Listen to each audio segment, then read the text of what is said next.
सूर बोलती शब्दांशी शब्द पाहती रंग स्वरांचे रूप नवे साकारून येई मैत्र से हे शब्द सुरांचे मैत्र से हे शब्द सुरांचे.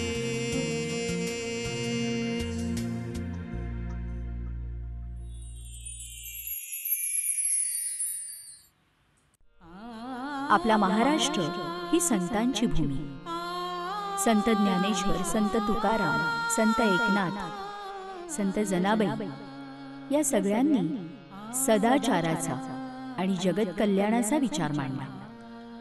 ही भूमी जशी संतांची तशीच साहित्यिक, कलाकार, देशभक्तांचीही आणि सुधारकांचीही भूमी. लोकमान्य टिळक, स्वातंत्र्यवीर सावरकर, गोपाळ गणेश आगरकर, नामदार गोखले अशा धुरीणांनी या महाराष्ट्राचं नाव राष्ट्रीय पटलावर नेलं.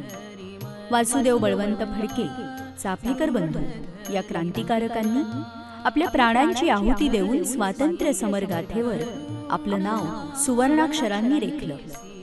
महात्मा ज्योतिबा फुले, कर्मवीर भाऊराव पाटील, संत तुकडोजी महाराज, संत गाडगे बाबा यांनी या महाराष्ट्राला सामाजिक बांधिलकीची जाण दिली. ज्यांनी भारताला एक सर्वतोपरी संपन्न असं संविधान दिलं ते डॉक्टर बाबासाहेब आंबेडकर हे देखील या महाराष्ट्र भूमीचेच सुपुत्र.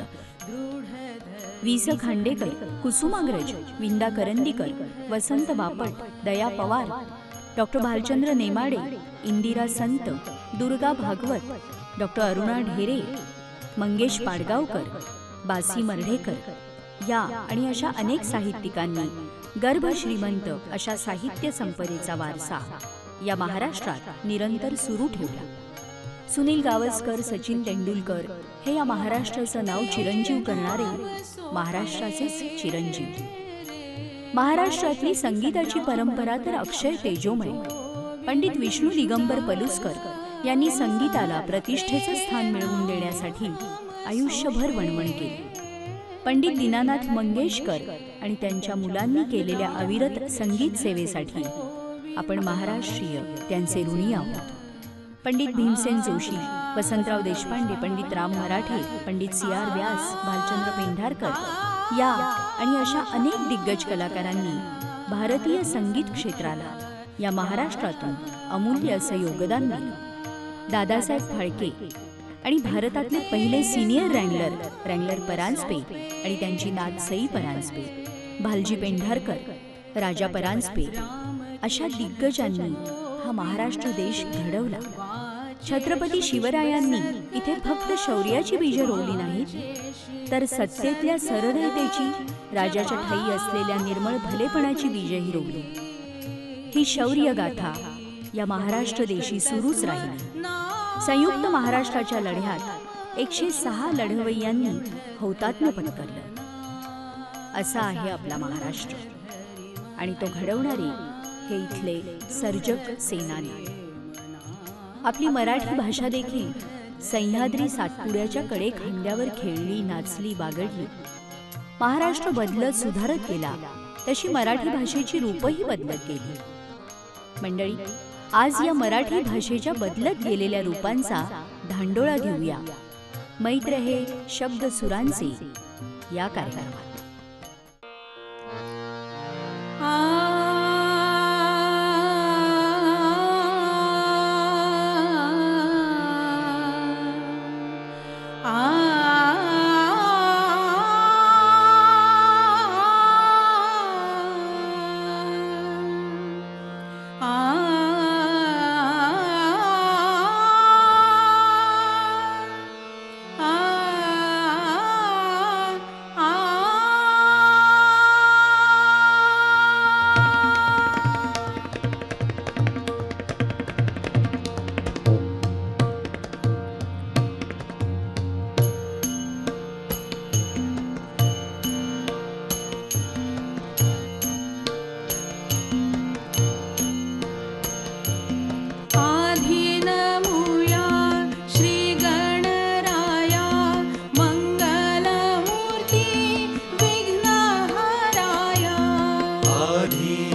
क्या बात आहे.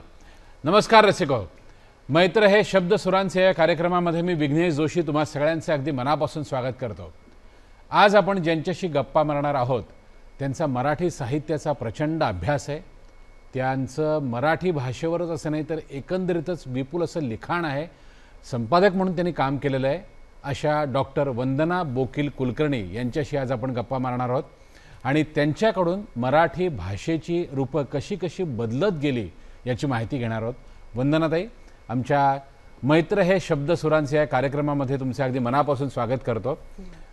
वंदनाताई, आत्ता जी स्तुती आपण ऐकली, गणेश स्तुती, ही फारशी कधी ऐकलेली नाही आहे. म्हणजे कुठल्याही कार्यक्रमाची सुरुवात म्हटल्यावर आपल्याला एकतर नांदी माहिती असते किंवा प्रथम तुला वंदितो किंवा गजानना श्री गणराया अशी काहीतरी सुरुवात माहिती असते. ही रचना नक्की कोणाची आहे? अगदी बरोबर आहे तुमचं. कारण या रचनेचा कर्ता अनाम आहे. म्हणजे ही लोकसाहित्यातली रचना आहे. लोकसाहित्याच्या संकलक आणि अभ्यासक डॉक्टर सरोजिनी बाबर यांच्या एका संकलनामधनं ही रचना घेतली आम्ही आणि उमेश नेरकर सरांनी त्याला स्वरबद्ध केलं. अरे वा. त्यामुळे ही अगदी वेगळ्या प्रकारची रचना आणि बघा लोकभाषा त्याच्यातून आपल्याला ऐकू येते. आज या कार्यक्रमामध्ये आपण केवळ लिखित नाही तर आपल्या भाषेची अशी मौखिक रूपं सुद्धा अनुभवणार आहोत. अच्छा. ही रचना आता जी आपण ऐकलीत ही मौखिक परंपरेतनं चालत आलेली रचना आहे. त्यामुळे तिच्यात कधी कधी काही शब्दांचे फरक सुद्धा वेगवेगळ्या ठिकाणी बोलले जातात, ऐकवले जातात. या पुढचा उतारा जर आता आपण ऐकलात तर लक्षात येईल की लोकभाषेपासून ते आत्ताच्या म्हणजे 21व्या शतकाची 2 दशकं उलटून गेल्यानंतरची आपली मराठी भाषा कशी ऐकू येते. मंगला गोडबोले यांच्या लेखनातला एक उतारा आहे भाषा सॅलड आणि तो सादर करते आहे गौरी देशपांडे. ऐकूयात भाषा सॅलड. बराच वेळ बस स्टॉपवर उभी होते. शेजारी कॉलेजमधल्या दोघी मुली बोलत होत्या. त्यांचे संवाद माझी करमणूक करत होते. शिट, एक सिंगल सोल आपली केअर करत नाहीये. 12 वाजले का ग? हा, मोर ऑर लेस. त्यापेक्षा रिकनं जाऊया. पैसे शेअर करू, तेवढ्या बॅग्स तरी कॅरी करायला नकोत. ऐकताना वाटलं बरंचसं इंग्रजाळलेलं मराठी दिसतंय. पण मराठी तर आहे. तेवढ्यात पहिलीनं दुसरीच्या पाठीवर टॅप करत वेव्हमेंटली म्हटलं, नो बाबा, दिस हॅज बिकम रोजचंच. अगं मग व्हॉट टू डू? माय आई, यू नो ना, शीज. वाटलं बऱ्यापैकी मराठलेलं इंग्रजी आहे. मराठलेलं तर मराठलेलं, पण इंग्रजी तर आहे. पण हा निष्कर्ष पूर्ण व्हायच्या आतच दोघीही राष्ट्रभाषेत उतरल्या. छोड़ यार, जाना है तो जाएंगे. मेरी आई मालूम ना, शी इज सच अ, ना बाबा, वो तो मेरा कीमा करेगी. आता हे नेमकं कशाळलेलं काय आहे हे ठरवण्याची महत्वाकांक्षा मी सोडून दिली होती. तेवढ्यात बस आली आणि त्या दोघींनीही मराठीत किंचाळ्या फोडल्या, इंग्रजी चित्कार काढले, हिंदीत खुशी की आह भरली आणि मी माझ्या अल्पस्वल्पशा गुजरातीत या सर्वाला मनपूर्वक दाद दिली. मराठी, हिंदी आणि इंग्रजी मिश्रित हे भरड, असंगत आणि म्हणून कानाला चमत्कारिक लागणारं भाषा सॅलड वरवर विनोदी वाटतं खरं, पण कुणाही सुजाण मराठी माणसाला खंत वाटावी असंच आहे आजच्या आपल्या मराठी भाषेचं रूप. ज्ञानदेवांनी जिचा गौरव अमृतातेही पैजा जिंकणारी असा केला होता, त्याच भाषेचं अवघ्या 1200 वर्षांमधलं हे आजचं रूप. खरं म्हणजे भाषा नेहमीच बदलत असतात, नित्य नूतन रूपं धारण करत असतात. त्या तशा असणं ही त्यांच्या जिवंतपणाची खूण असते हे देखील खरं. समाज आणि भाषा कालसुसंगतपणे प्रवाही असतात. सगळ्या प्रगत भाषांमध्ये गद्य आणि पद्य अशा दोन्ही प्रवृत्ती आशयाच्या अंगाने अस्तित्वात असतातच आणि लोकांनी त्या आपापल्या गरजेनुसार वापरल्यात असंही दिसतं. आशयाची गरज बदलते तसं भाषेचं रूप देखील कसं बदलतं ह्याचं एक आपल्या सगळ्यांना माहीत असलेलं उदाहरण म्हणजे कविता. म्हणजे बघा मराठी भाषेची रचना कशी आहे वाक्याची, कर्ता, कर्म आणि क्रियापद. पण कवितेमध्ये हा सगळा क्रम कसा उलटसुलट होतो ते अगदी बघण्यासारखं आहे. साधं सगळ्यांच्या परिचयाचं उदाहरण सांगते. गणपतवाणी बिडी पिताना नुसती काडी चावायचा, हे झालं विधान. पण गणपतवाणी बिडी पिताना चावायाचा नुसतीच काडी असं म्हटलं की व्याकरणाचा नियम तर बदलला, पण कवितेची लय त्या सगळ्या रचनेला आली हे आपल्या लक्षात येतं. तर असे कालानुसारी बदलही होतात, आशयानुसारी पण होतात आणि लेखकाच्या स्वभावधर्मानुसार देखील होतात. तर आजच्या या आपल्या कार्यक्रमामध्ये आपण मराठी भाषेची अशी बदलत गेलेली रूपं पाहणार आहोत, अनुभवणार आहोत. आपण तू पण हेही जाणतो की हा 1200 वर्षांचा प्रवास आहे. संपन्न आणि सुदीर्घ अशी मराठी साहित्याची परंपरा आहे. त्यामुळे अवघ्या 1.5-2 तासामध्ये आपण त्याची केवळ झलकच अनुभवू शकणार आहोत. वंदनाताई, एक छोटासा प्रश्न माझ्या मनात आलेला आहे. म्हणजे आत्ता तुम्ही सांगितलं की 1200 वर्षात आणि भाषा सुद्धा बदलत जाते. आपण म्हणतो दर 12 कोसावर भाषा बदलते. म्हणजे मी आलो होतो हेही समजतं आणि मी आलतो हे सुद्धा आपल्याला समजतं, मी गेलतो हे पण आपल्याला समजतं. म्हणजे आमच्या कोल्हापूरचे म्हणून बोलतोय अशातला भाग नाही आहे. परंतु रूप जेव्हा आपण म्हणतो तेव्हा असं लिखित स्वरूपात मराठी भाषेचं आपण म्हणूया रूप असं पहिली कुठे नोंद आहे असं काही सांगता येईल आपल्याला? आहे नक्कीच. म्हणजे आज उपलब्ध असलेलं सर्वात जुनं मराठी गद्य म्हणजे गाथा सप्तसई, म्हणजे गाथा सप्तशती.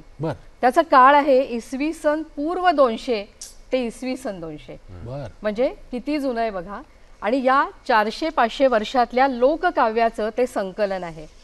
पण गंमत म्हणा किंवा दुर्दैव म्हणा, आपल्याला ते आज वाचणं सुद्धा अवघड आहे. त्यामुळे समजणं ही तर त्याच्या पुढची गोष्ट आहे असं लक्षात येतं. पण आपल्याच मराठी भाषेचा त्यानंतरचा जो लेखी पुरावा आज उपलब्ध आहे तो म्हणजे श्रवणबेळगोळचा शिलालेख. अच्छा. इसवी सन 983. आपल्या सगळ्यांनी कधीतरी ते पुस्तकांमधनं वगैरे वाचलंय, त्याचे उल्लेख होत असतात अधूनमधून. श्री चामुंडराये करवियले, श्री गंगराजे सुत्ताले करवियले. सुत्ताले म्हणजे तट. तट कोणी बांधला तर गंगराजांनी बांधला. करवियले हे मराठी क्रियापद अगदी ठसठशीतपणे या लेखामध्ये आपल्याला दिसतं आणि हा मराठी भाषेचं हे बीजवाक्य आहे असं म्हटलं गेलंय. आणि नंतर त्याच्यामधून आजचा आपला मराठी भाषेचा समृद्ध आणि डौलदार असा वृक्ष निर्माण झाला असं मानलं जातं. त्या मानाने मग 10व्या-11व्या शतकामधलं महानुभावांचं गद्य मात्र आपल्याला समजतं थोड्याफार प्रमाणामध्ये तरी. त्याची आपल्याला अंदाज येतो त्याच्यातून काय सांगितलं असेल. गंमत बघा, या महानुभाव पंथाचे जे प्रवर्तक श्री चक्रधर स्वामी ते मूळचे गुजरात प्रांतातले. पण त्यांच्या सगळ्या कार्याचा विस्तार झाला तो मात्र महाराष्ट्रात. आणि त्यांना मराठी भाषेचा प्रखर अभिमान होता. म्हणजे चक्रधर स्वामींबद्दल असं म्हटलं जातं की ते तव अनिवार्य मराठी बोलत आती. म्हणजे इतकं त्यांना मराठी प्रेमाने ते बोलत असत. काऊची उची ती प्रसिद्ध गोष्ट आहे ना, कावळ्याचं घर होतं शेणाचं, तिचं पहिलं लिखित रूप हे आपल्याला चक्रधरांच्या साहित्यामध्ये दिसतं. चक्रधर स्वामींच्या लीळा चरित्रामधली एक दृष्टांत कथा इथे आपण ऐकणार आहोत. ती सगळ्यांना माहिती आहे, पण आज आपण तिच्याकडे मुद्दाम भाषेच्या अंगाने लक्ष द्यायचं आहे. गिरीश दातार ती सादर करतोय दृष्टांत पाठ. सर्वज्ञ भणितले आनंद शक्ती परमेश्वर, गावा हस्ती आला तेथ जात्यंध हस्ती पाहो गेले. एके पाओ देखिला, एके सोंड देखिली, एके कान देखिला, एके पाठ देखिली, एके पोट देखिले, एके पुंस देखिली. एकमेका संवादिती, अरे तुआ हस्ती देखिला. पाओ देखिला तई म्हणे हस्ती खांबा सारिखा. सोंड देखिली तई म्हणे हस्ती मुसळा सारिखा. कान देखिला तई म्हणे हस्ती सुपा सारिखा. पाठ देखिली तई म्हणे हस्ती भिंती सारिखा. पोट देखिले तई म्हणे हस्ती कोथळे या सारिखा. ऐसे एकमेका उरोधिती. तयामध्ये डोळस असे तई म्हणे हातो हस्तीचा एकू एकू अवयवू होय. परी हस्ती नोहे. ऐसा अवयवी युक्त तो हस्ती. क्या बात है. तैसे जयासी जई शक्ती प्रकाशली असे तै तिये शक्ती ते परमेश्वरू भणिजे. ज्ञानिया असे तै भणिजे हे तो ईश्वराची एकू एकू शक्ती होय. क्या बात. परी परमेश्वर नो हे. ऐसा शक्तियुक्त तो परमेश्वर. क्या बात है, क्या बात है. मैत्र से हे शब्द सुरांचे.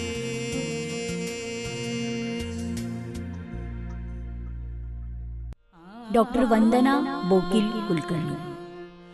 मराठी भाषा तरुण पिढीत रुजते आहे की नाही अशी धास्ती प्रत्येक मराठी मनाला वाटत असताना मनोरंजन आणि प्रबोधन या दोन्ही माध्यमातून मराठी रुजवण्याचं कार्य गेली अनेक वर्ष डॉक्टर वंदना बोकील कुलकर्णी करत आहेत. त्यांनी अनेक वर्ष पदव्युत्तर वर्गांना मराठी साहित्याचं अध्यापन केलं आहे. टिळक महाराष्ट्र विद्यापीठातही PhDच्या विद्यार्थ्यांना त्या मार्गदर्शक म्हणूनही कार्यरत आहेत. संपादित सानिया, निवडक मंगला गोडबोले, कथायात्रा, कथा दीपावली आणि पांथस्त ही त्यांची पुस्तकं प्रसिद्ध झाली आहेत. रोहिणी भाटे यांच्यावर लिहिलेल्या रोहिणी निरंजनी या पुस्तकाला नुकताच राज्य शासनाचा पुरस्कारही मिळाला आहे. कथा आणि नाटक हे वंदनाताईंच्या आस्थेचे आणि विशेष अभ्यासाचे विषय आहेत. त्यावर 50पेक्षा अधिक संशोधनपर आणि समीक्षापर असे लेख त्यांनी लिहिलेले आहेत. अनेक दिवाळी अंकातून त्यांचं ललित लेखन प्रसिद्ध झालं आहे. केल्याने भाषांतर या परकीय भाषेतून थेट मराठीत भाषांतरित होणाऱ्या साहित्याला वाहिलेल्या त्रैमासिकाच्या त्या गेली अनेक वर्ष शैली संपादक आहेत. संवाद सेतू या दिवाळी अंकाचेही संपादक आहेत. सध्या ललित या नियतकालिकात कवितेच्या पानातून हे त्यांचं मासिक सदर सुरू आहे. अभिवाचन, साहित्य वाचन आणि सादरीकरणाचे अत्यंत सर्जनशील आणि कलात्मक, प्रयोगशील असे कार्यक्रम त्या करतात. यामध्ये अनवट शांताबाई, समजुतीच्या काठाशी, मी दिवाणी, आकाशवेली, रानजाई, ओंजळीत जळ तुझेच असे शांता शेळके, डॉक्टर अरुणा ढेरे, संजीवनी मराठे, पद्मा गोळेस, डॉक्टर सरोजिनी बाबर यांच्या साहित्यावर आधारित कार्यक्रम त्या करत असतात. ज्ञानपीठ विजेत्यांवर आधारित ज्ञानपीठ आहे, ज्ञानपीठाचे ज्ञानवंत, अवघा रंग एकची झाला असेही कार्यक्रम त्या करतात. या सगळ्या कार्यक्रमांचं संशोधन आणि संहिता लेखन आणि निवेदन त्या करतात. कथालेखन, ललित लेखन याच्या मार्गदर्शनपर कार्यशाळाही घेतात. सूत्रसंचालन आणि मुलाखतीचं तंत्र आणि अभिवाचनाच्या कार्यशाळाही घेतात. Akashvani, Vidyavani radio, FTII community रेडिओसाठी त्यांनी अनेकदा संहिता लेखन आणि सादरीकरण केलं आहे. रसिक हो, मराठी भाषेच्या अभ्यासक म्हणून मराठी भाषा ही कशी बदलत गेली याचा धांडोळा डॉक्टर वंदना बोकील कुलकर्णी घेत आहेत. मराठी भाषेचे लोभसवाणं रूप कसं बदलत, सुधारत आणि आधुनिकतेला आत्मसात करत गेलं याचा वेध घेण्याचा हा प्रयत्न मैत्र हे शब्द सुरांचे या कार्यक्रमात. चक्रधरांच्या महानुभाव पंथाचा भरभराटीचा कालखंड आणि विवेक सिंधू लिहिणाऱ्या मुकुंदराजांचा काळ हा साधारणपणे सारखाच, म्हणजे इसवी सन 800 ते 1300. देवगिरीच्या यादवांच्या कारकिर्दीचा हा काळ. याच काळामध्ये विवेक सिंधू हा पद्यग्रंथ मुकुंदराजांनी रचला. वास्तविक मुकुंदराज हे होते संस्कृत पंडित, पण हा ग्रंथ त्यांनी मराठी भाषेमध्ये रचला आणि ओवी या पारंपरिक छंदामध्ये तो आहे. त्यामध्ये वेदांताचं विवरण आहे. उपनिषद, ब्रह्मसूत्र आणि गीता ही आपली प्रस्थानत्रयी मानली जाते. त्याबद्दल हा ग्रंथ आहे, म्हणजे त्याच्यात काय सांगितलेलं आहे त्याचं सार मुकुंदराजांनी विवेक सिंधूमध्ये मराठीतून मांडलं आहे. ते लिहितात, भाषा हो का मराठी परी उपनिषदाचीच रहाटी. भाषा हो का मराठी परी उपनिषदाचीच रहाटी, तेथीचा अर्थ जीवाची आहे गाठी कान बांधावा. म्हणजे मराठीत हे का सांगू नये आपण, असं म्हणून अत्यंत आत्मविश्वासाने मुकुंदराजांनी विवेक सिंधू लिहिला. इसवी सन आणि शक याच्यामध्ये 78 वर्षाचा फरक आहे हे लक्षात घेऊन आता ही ओवी ऐका. शके 1100 दाहोत्तरू साधारण संवत्सरू राजा शारंग धरू राज्य करी ऐसा समयो सर्वोत्तमू तेथ मुकुंद द्विजोत्तमो विवेक सिंधू मनोरमू निर्मिता झाला. आपल्या या रचनेबद्दलचा किती मोठा आत्मविश्वास मुकुंदराजांनी त्याच्यामध्ये लिहिलाय, मांडलाय ते या निमित्ताने लक्षामध्ये येतं. आणि हे सगळं त्यांनी त्या काळातल्या ब्रह्मवर्गाचा दोष पत्करून लिहिलं, हेही मुद्दाम नोंद घेण्यासारखं आहे. असो, चक्रधरांपासून सुरू झालेली मराठी गद्याची जी परंपरा आहे, सशक्त परंपरा, ती मधल्या काळामध्ये काहीशी लुप्त झाली हे खरं, पण याच काळामध्ये मराठीमधलं अत्यंत रसरशीत असं पद्य लिहिलं गेलं, कारण या काळात सुरू झाली ज्ञानदेवांपासूनची संत परंपरा. 13वं शतक ते 16वं शतक अशी जवळजवळ 4 शतकं महाराष्ट्रामध्ये विठ्ठल भक्तीची बहार या सर्व संत मंडळींनी उडवून दिली होती आणि तिचा पाया रचिला ज्ञानदेवे. मराठीचा विलक्षण अभिमान बाळगून ज्ञानदेवांनी तिची अवीट गोडी आपल्याला चाखायला दिली. त्यांच्या नक्षत्रासारख्या तेजस्वी आणि द्राक्षासारख्या रसाळ भाषेबद्दल आपण काय बोलणार. मराठीच्या उगमापाशीच या भाषेचं अतिशय लोभस आणि लखलखीत रूप आपल्या प्रत्ययाला यावं हे प्रत्येक मराठी माणसाचं भाग्य आहे असं मला वाटतं. आपल्याकडच्या तत्वज्ञानात्मक संकल्पना माऊलींनी किती सहजपणे मराठीतनं समजवल्या आहेत हे दाखवणारी एक रचना आपण आता ऐकणार आहोत. एकतत्वनाम सादर करते आहे सविता कमनोरकर.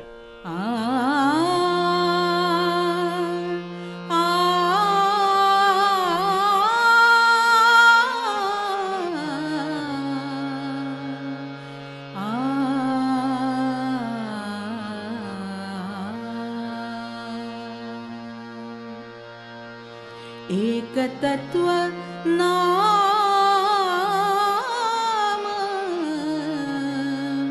दृढ धरी मना दृढ धरी मना दृढ धरी मना दृढ धरी मना हरिसी करुणा हरिसी करुणा येईल तुझी एकतत्व नाम दृढ धरी मना दृढ धरी मना दृढ धरी मना दृढ धरी मना.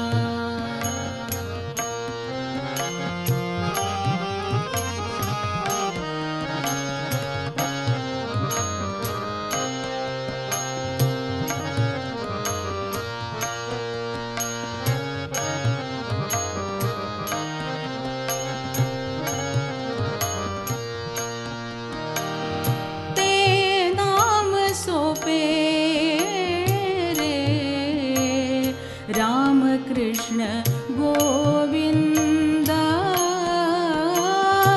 ते नाम सोपे रे राम कृष्ण गोविंद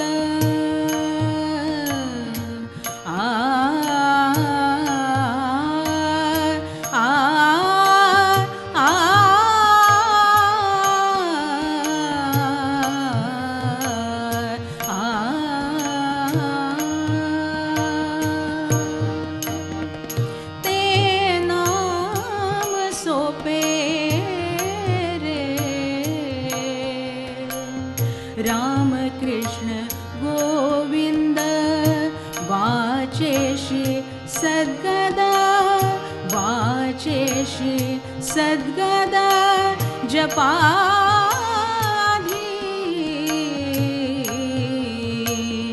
एकतत्व नाम दृढ धरी मना दृढ धरी मना दृढ धरी मना दृढ धरी मना.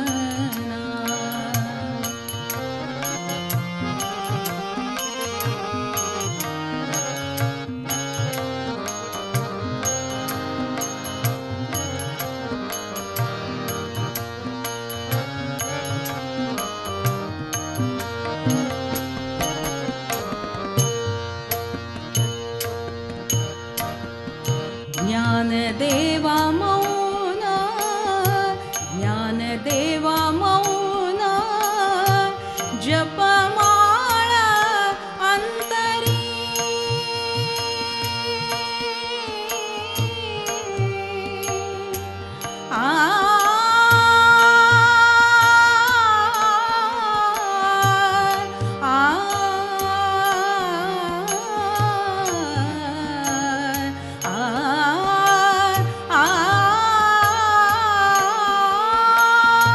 ज्ञानदेवा मौन जपमाळ अंतरी धरोनी श्रीहरी धरोनी श्रीहरी जपे सदा एकतत्व नाम दृढ धरी मना दृढ धरी मना हरिसी करुणा हरिसी करुणा येईल तुझी एकतत्व नाम दृढ धरी मना दृढ धरी मना दृढ धरी मना दृढ धरी मना दृढ धरी मना दृढ धरी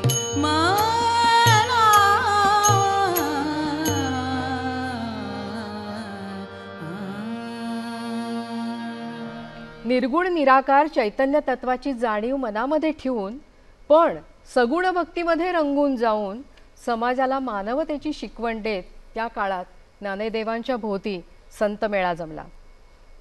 सगळ्या संतांनी त्या काळामध्ये भागवत धर्माची पताका आपापल्या परीनं उंचावत ठेवली.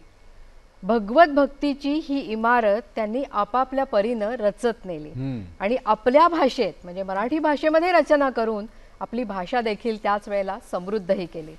संत मंडळींचं कार्य असं चौफेर आहे हे इथे मुद्दाम नमूद करण्यासारखं आहे.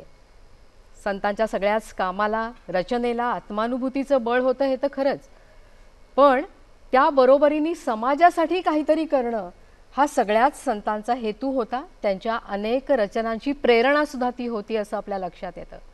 ज्ञानदेवांचं बोट धरून वाटचाल करत असलेल्या संत नामदेवांचा एक अभंग इथून पुढे आपण ऐकणार आहोत. क्षेत्र विठ्ठल तीर्थ विठ्ठल. नामदेवांनी क्षेत्रामध्ये विठ्ठल बघावा म्हणजे आजूबाजूच्या परिसरात ही फार महत्त्वाची आणि सूचक गोष्ट आहे असं मला वाटतं. याचं कारण ज्ञानेश्वरांच्या सांगण्यावरून नामदेवांनी पार पंजाबपर्यंत भागवत धर्माचा प्रसार करत नाचू कीर्तनाचे रंगी असं म्हणत त्यांनी आपल्या या सगळ्या भागवत धर्माची पताका तिथपर्यंत नेली हे आपल्याला माहिती आहे. त्यामुळे जिकडे तिकडे ते कसा विठ्ठल बघत होते आणि ते किती रसाळपणे हे सांगत होते ते या सगळं अभंगामध्ये आपल्याला दिसतं. ऐकूयात. तीर्थ विठ्ठल क्षेत्र विठ्ठल सादर करतायत महेश हिरेमठ.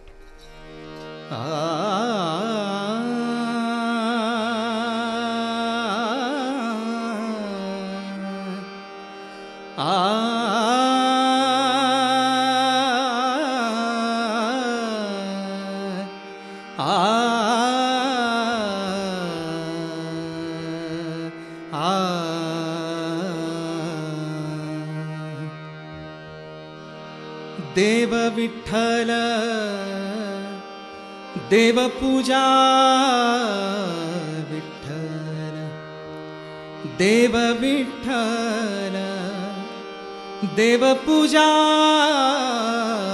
विठ्ठल तीर्थ विठ्ठल क्षेत्र विठ्ठल तीर्थ विठ्ठल क्षेत्र विठ्ठल देव विठ्ठल देवपूजा विठ्ठल देव विठ्ठल देवपूजा विठ्ठल तीर्थ विठ्ठल क्षेत्र विठ्ठल तीर्थ विठ्ठल क्षेत्र विठ्ठल.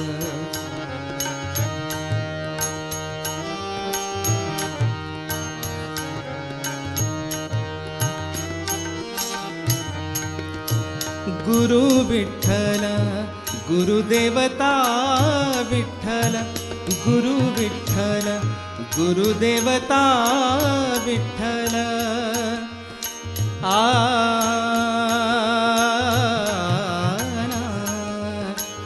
गुरु विठ्ठल गुरुदेवता विठ्ठल निधान विठ्ठल निरंतर विठ्ठल निधान विठ्ठल निरंतर विठ्ठल तीर्थ विठ्ठल क्षेत्र विठ्ठल तीर्थ विठ्ठल क्षेत्र विठ्ठल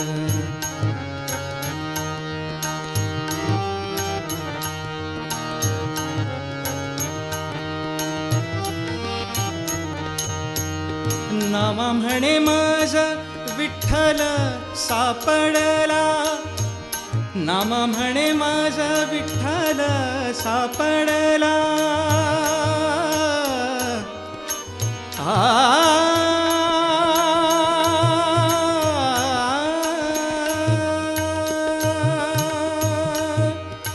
नामा म्हणे माझा विठ्ठल सापडला नामा म्हणे माझा विठ्ठल सापडला म्हणून कळी काळा पाड नाही म्हणून कळी काळा पाड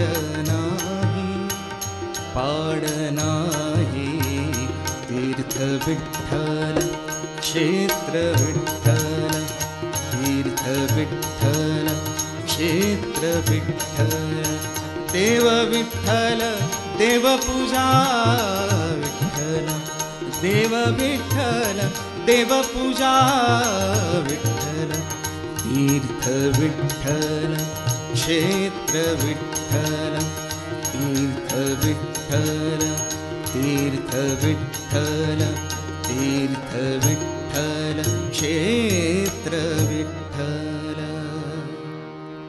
मैत्र से हे शब्द सुरांचे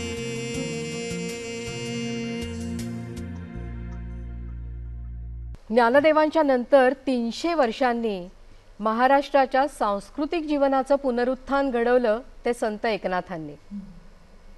त्याची एक छोटीशी दृष्टांत कथा आहे. एकनाथांना स्वप्नामध्ये ज्ञानदेवांनी दर्शन दिलं आणि सांगितलं की अजानू वृक्षाच्या मुळ्या माझ्या गळ्याभोवती गुंडाळल्या गेल्यात आणि माझा श्वास कोंदटलाय. आता हा दृष्टांत एकनाथांनाच व्हावा आणि एकनाथांना त्याचा अर्थ लक्षात यावा, लाक्षणिक अर्थ. ही फार महत्त्वाची गोष्ट आहे, कारण त्या काळामध्ये ज्ञानेश्वरीचे असंख्य पाठ निर्माण झाले होते आणि त्याच्यात बरंच अशुद्ध म्हणजे लोकांनी स्वतःच्याच रचना त्याच्यामध्ये घुसडल्या होत्या. एकनाथांनी जेवढ्या मिळाल्या तेवढ्या ज्ञानेश्वरीच्या प्रती गोळा केल्या आणि त्याच्यातून ज्ञानेश्वरीची पाठशुद्ध प्रत तयार केली. या अर्थाने म्हणते की त्यांनी पुन्हा एकदा महाराष्ट्राच्या सांस्कृतिक जीवनाचं पुनरुत्थान घडवलं. एकनाथ स्वतः व्युत्पन्न पंडित होते, पण त्यांनी लोकभाषेमध्ये रचना केल्या. गवळण आणि भारूड हे एकनाथांनी रूढ केलेले साहित्य प्रकार रचना प्रकार आहेत, हे आपण सगळेजण जाणतो. लोकभाषेमध्ये अशा रचना करण्यामध्ये एकनाथांची लोकोद्धाराची तळमळ आपल्याला दिसते.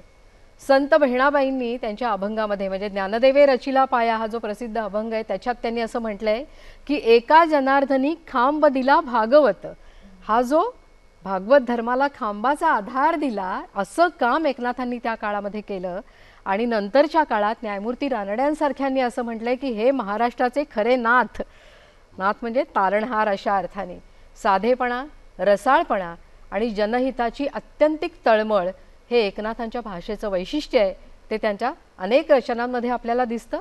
त्यांचं प्रसिद्ध भारूड आता आपण ऐकणार आहोत, विंचू चावला. अरे वा.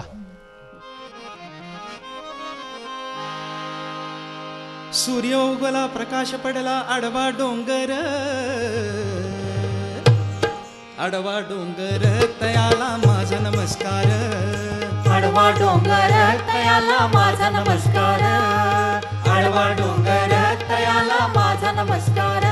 अग ग ग ग ग ग ग ग ग ग ग ग ग अग ग ग ग ग विंचू चावला. देवा रे देवा विंचू चावला. काय मी करू विंचू चावला. कुणाला सांगू विंचू चावला. बया बया बया विंचू चावला. अरे विंचू चावला विंचू चावला विंचू चावला हो काम क्रोध विंचू चावला अरे अरे अरे अरे अरे अरे तम घाम अंगासी आला महाराज त्याने माझा प्राण चालिला अगं आई ग अरे विंचू चावला महाराज अरे विंचू चावला महाराज विंचू चावला देवा रे देवा विंचू चावला आता काय मी करू विंचू चावला कुणाला सांगू विंचू चावला बया बया बया विंचू चावला विंचू चावला विंचू चावला विंचू चावला हो मनुष्य इंगळी अति दारुण मजनांगा मारिला तिनं सर्वांगी वेदना जाण त्या इंगळीची महाराज महाराज महाराज अहो इंगळी म्हणजे काय हो इंगळी म्हणजे मोठा विंचू अरे बापरे पण मोठा म्हणजे केवढा महाराज तुझ्या एवढा अरे बाप रे मनुष्य इंगळी अति दारुण मजनांगा मारिला तिनं सर्वांगी वेदना जाण त्या इंगळीची अरे विंचू चावला महाराज अरे विंचू चावला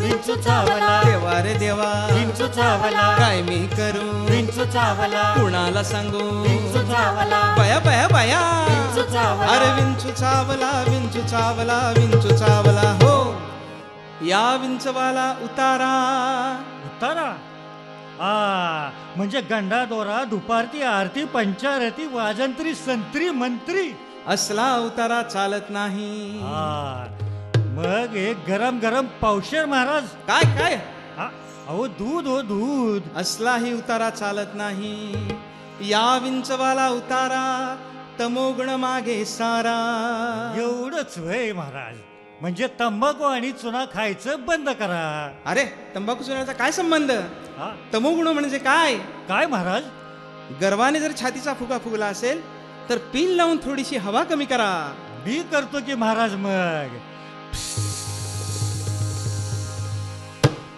या विंचवाला उतारा तमोगुण मागे सारा सत्वगुण लावा अंगारा विंचू इंगळी उतरे झरझरा अरे विंचू चावला महाराज अरे विंचू चावला महाराज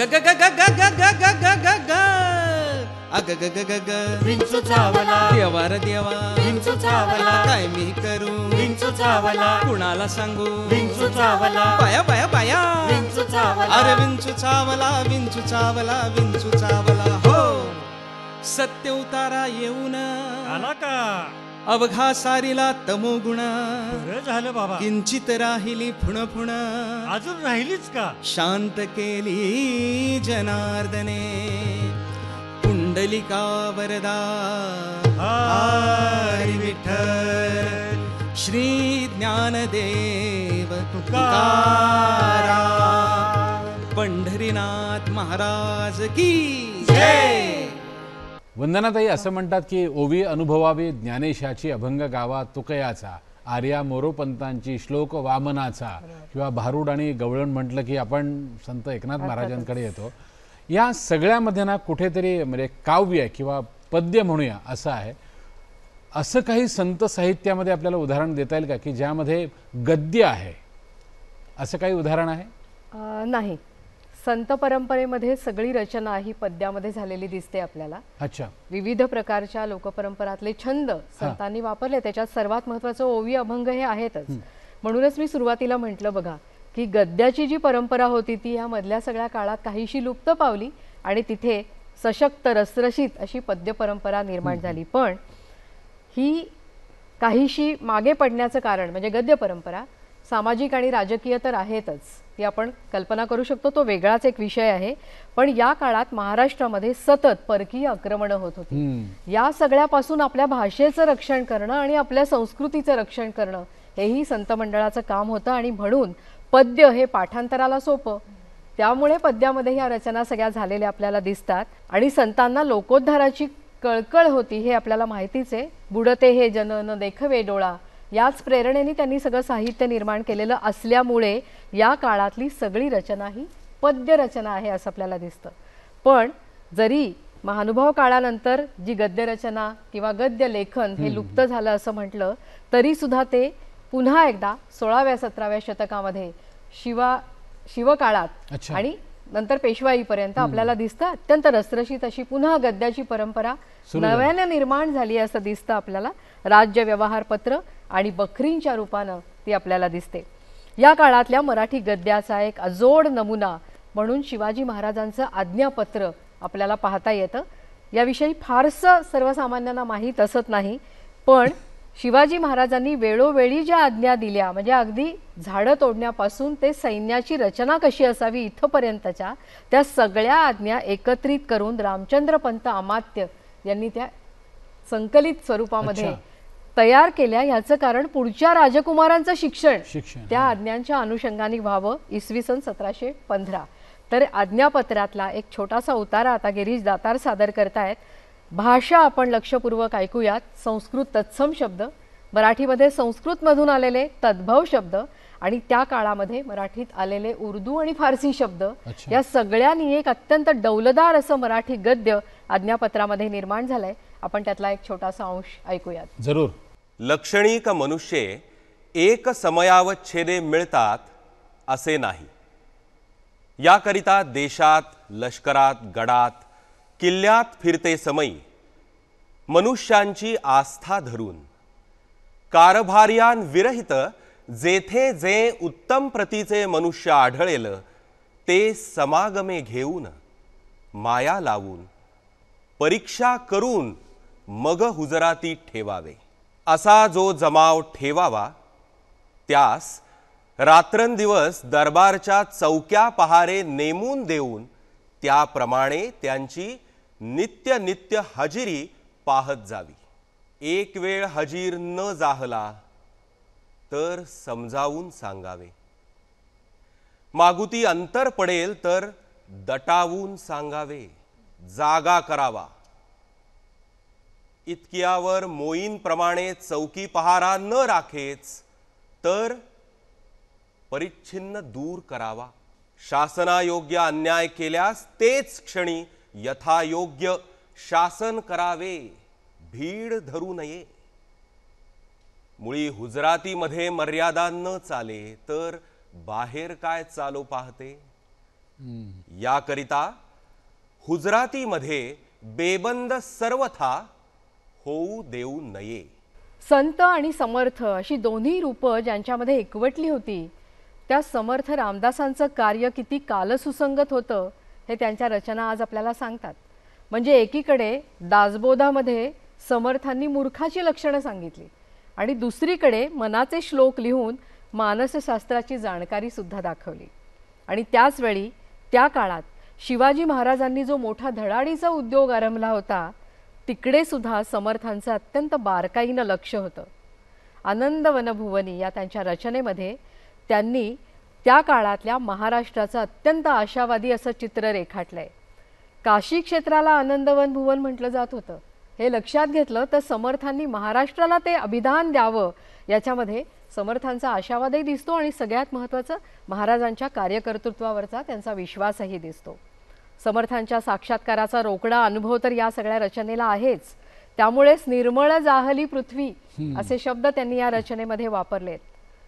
ज्ञानदेव ते समर्थ रामदास ही भाषेच्या दृष्टीने सुद्धा कशी दोन टोकं होती हेही या निमित्ताने आपल्या लक्षामध्ये येईल. ऐकूयात समर्थांच्या आनंद वनभुवनी या रचनेमधला छोटा अंश. स्वर्गीची लोटली जेथे रामगंगा महानदी तीर्थाशी तुलना नाही. आनंदवन भुवनी आनंदवन भुवनी आनंदवन भुवन त्रैलोक्य चालिल्या फौजा सौख्य बंध विमोचने मोहीम मांडिली मोठी. आनंदवन भुवनी आनंदवन भुवनी आनंदवन भुवनी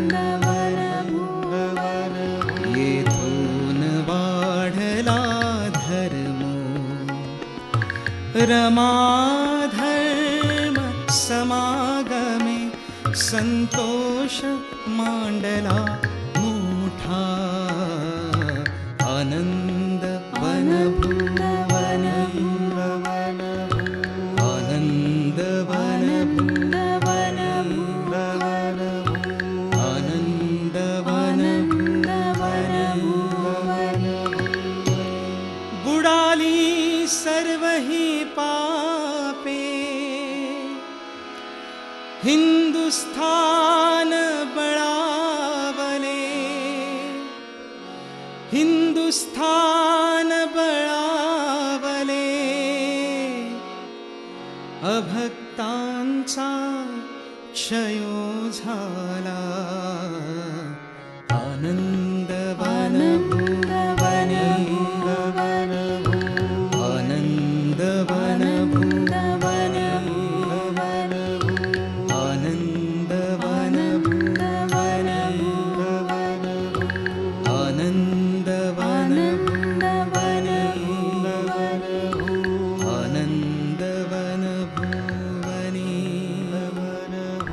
आनंद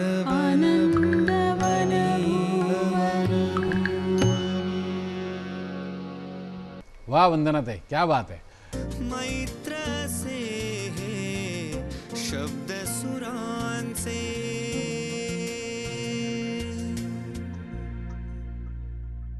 तुमच्याकडनं मराठी भाषा कशी कशी बदलत गेली हे सगळं जाणून घ्यायचं आहे, पण केवळ वेळेअभावी आज आपल्याला इथे थांबावं लागतं आहे. पण आजच्या भागाची सांगता अशाच कुठल्या तरी एका वेगळ्या रूपाने तुम्ही करावी आणि पुन्हा भेटूया पुढच्या भागात. रसिको, वंदनाताई भाषेची विविध रूपं आपल्याला उलगडून दाखवत आहेत. पुन्हा भेटूया पुढच्या भागात, पण आज अजून एक वेगळं रूप बघूया आणि मग एकमेकांना नमस्कार म्हणूया. तुम्ही जे म्हणालात की वेगळं रूप भाषेचं, अर्थातच ते आपल्याला शाहिरी साहित्यामध्ये दिसतं. आणि या भागाची सांगता करत असताना एक मध्ययुगीन कालखंडाची सुद्धा सांगता इथे या निमित्ताने आपल्याला करता येईल. शाहिरी साहित्य म्हणजे आपल्याला पोवाडा आणि लावणी सहजपणे आठवते, तर आपण एक लावणी ऐकणार आहोत. पण तत्पूर्वी शाहिरी साहित्याची काय वैशिष्ट्ये आहेत त्याविषयी थोडं बोलायला मला आवडेल. ते असं की संत आणि पंत म्हणजे पंडित कवींपेक्षा तंत कवी म्हणजे शाहीर कवी यांच्या निर्मितीच्या प्रेरणाच मुळी वेगळ्या होत्या. म्हणजे त्या काळामधल्या सगळ्या पराक्रमाच्या कहाण्या त्यांनी पोवाड्यामधनं गाऊन दाखवल्या आणि रगेल आणि रंगेल असं जे जीवन आजूबाजूला दिसत होतं ते सगळं त्यांनी लावण्यामधून मांडायचा प्रयत्न केला. पण तरीही बरेचसे शाहीर हे व्युत्पन्न पंडितही होते. म्हणजे त्यांचा अतिशय चांगला आपल्या प्राचीन साहित्याचा अभ्यास होता. पुराणांच्या मध्ये काय काय म्हटलेलं आहे ते त्यांना नीट माहिती होतं. त्यामुळे शाहिरांच्या रचनांमध्ये गंमत, आता आपण जी लावणी ऐकणार आहोत त्यातही तुम्हाला ते दिसेल की एकीकडे ग्रामीण रोजच्या बोलण्यामधली जी भाषा ज्याला बोलीभाषा म्हणतो त्यातली शब्दरूपं आणि त्याच वेळेला अगदी संस्कृतमधून जशीच्या तशी आलेली शब्दरूपं ही सहजपणे आपल्याला शाहिरांच्या भाषेमध्ये दिसतात. ही जी लावणी आपण ऐकणार आहोत ती आहे होनाजी बाळा यांची. आणि त्या लावणीमधल्या शब्दांमध्ये लटपट लटपट आपल्या सगळ्यांना माहिती येते, पण शब्दांकडे नीट जरा आज लक्ष आपण देऊयात. ते अशासाठी की कांती, प्रभा, सुकुमार, मृगनयना अशा प्रकारचे संस्कृत शब्द आणि त्याच वेळेला वटपवळी, चवळीची शेंग कवळी अशा प्रकारची जी बोलीरूप आहेत भाषेची तीही आपल्याला त्याच्यामध्ये दिसतात आणि ती दोन्ही एकवटून येतात, वेगळी पडत नाहीत. हे फार मजेशीर मिश्रण आहे. त्यामुळे एक लावणी ऐकूयात आणि आत्ता विघ्नेश सर म्हणाले तसं या भागाची सांगता या लावणीनेच करूयात.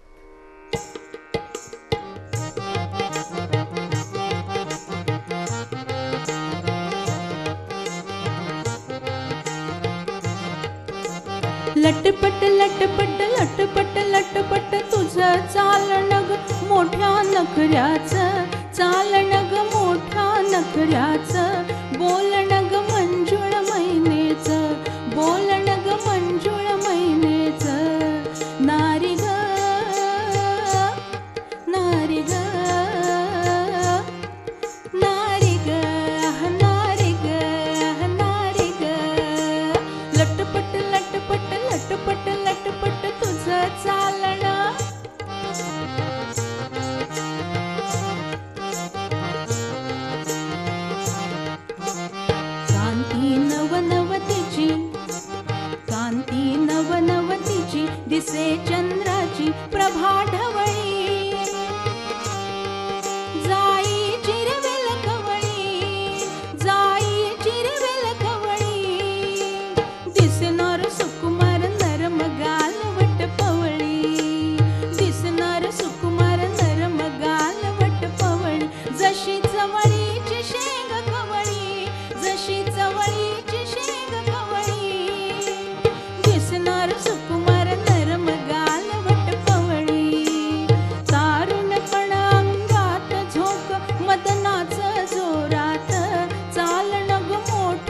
नखऱ्याचं बोलणं ग मंजुळ मैनेचं बोलणं ग मंजुळ मैनेचं नारी ग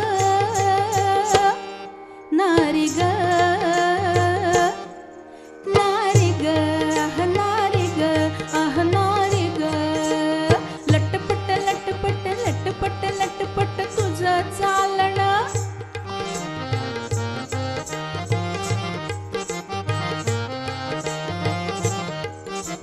रूपसुरतीचा डौल रूपसुरतीचा डौल तेजान मोल सगुण गहिना